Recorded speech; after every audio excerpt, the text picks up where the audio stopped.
Last weekend, the people of Bangladesh were able to successfully push out the corrupt Prime Minister Sheikh Hasina. And while it may seem like what's happening in Bangladesh is completely disconnected from what's happening in the US or Palestine, they're actually a lot closer linked than you might think. So let's talk about these connections and what we can learn from the struggle of Bangladesh. So what started as a protest against a quota law erupted into a full-on revolution after peaceful protests were met with violent crackdowns by the Bangladeshi government. And over the past couple of weeks, thousands of arrests were made by the Bangladeshi government of student organizers and protesters in an effort to stop the uprising. And like many oppressive regimes around the world, the Bangladeshi government was using Israeli surveillance technology to do this. Specifically, a device called the P6 Intercept, which is designed to aggressively and intrusively collect data on hundreds of cell phones at the same time. This device can even intercept and change messages between cell phones. Despite Bangladesh and Israel having no diplomatic relations and therefore no trade relationship, this device was purchased through a middleman in 2018. Bangladesh is also one of 45 countries with known infections of the Pegasus spyware that was developed by the Israeli NSO group and is used to steal data, track cell phones, and even remotely control microphones and cameras. This technology, the P6 Intercept and the Pegasus spyware, are both products of the occupation of Palestine. Like many other weapons and pieces of the technology, it was developed and tested on Palestinians in Gaza and the West Bank before being sold on the open market. This is how the Israelis have made the occupation not only sustainable but profitable. Israel is actively exporting their oppression to Bangladesh and other parts of the world, and we are seeing the effects of that in real time. And that's why internationalism is so important, to understand that all of our goals are the same.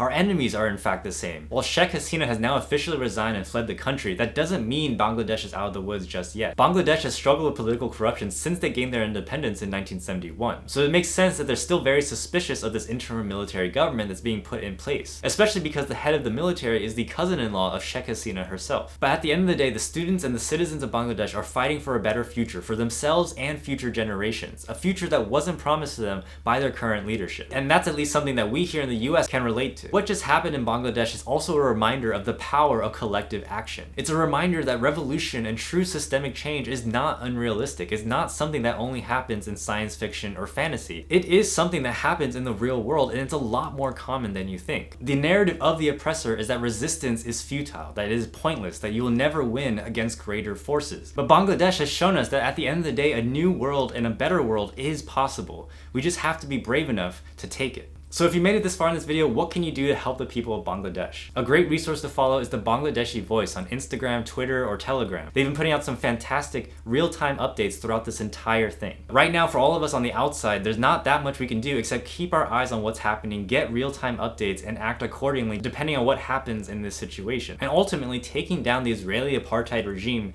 makes the entire world safer. So be sure to take a look at my link tree. I have a public action toolkit and 3-minute tasks that you can do today in support of a free Palestine. As well, if you're able to donate monetarily, I have a guide to donate eSIMs to help somebody in Gaza or a reporter in Gaza get connected to the internet, which is a vital way that we all know what's happening in the West. Also, check out Operation Olive Branch. They've been doing some fantastic work helping out families directly on the ground. Whatever it is, be sure to do at least one thing today in support of a free Palestine.